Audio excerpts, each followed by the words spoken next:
Ассалаумалейкум, мұсылмандарым. Айтуға тура келеді, көп адамдар маған ренжиді, неге имамдарға тиісе бересің деп. Имамдарға қалай тиіспеймін? Егер олар надан болса, егер топас деп айтайын десем, онда тым қатты болып кетеді. Надан деп айтайын десем, онда жетпей қалады олардың істеп жүргендерін түсіндіру үшін. Осы 5 мүфтидің ішінде бір мүфти көрмедім дұрыс намаз оқыған. Сол сияқты олардың басқарып отырған имамдарды да сондай. Намаз қалай болса солай оқиды. Намаз дегеніміз Құранды оқу. Құранды оқыған кезде Құранның өзінің ережелері болды. Оны асықпай өзінің бабыменен оқу керек.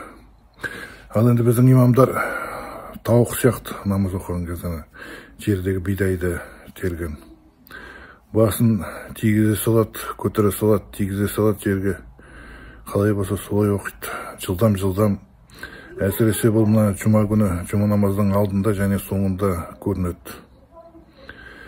Бұл ақымақ надан имамдар танулардың алдында намаз оқып жатқан мұсылмандарға қарамай олардың намазын бұзады.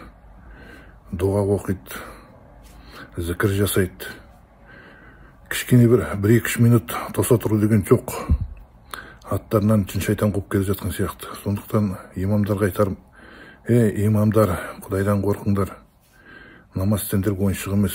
Сендер өздеріңнің ақымақ істеріңмен алдарыңда тұрған мұсылмандардың намазын бұзасыңдар.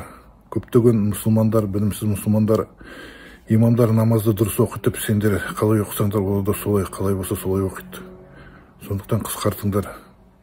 Асықпай өз бабымен оқыңдар. Егер алдарында мұсылмандар намаз оқып жатса, олардың намазын бұзбаңдар, тоса тұрыңдар. Өтіп бір жатқан жоқсыңдар ғой, күтіңдер.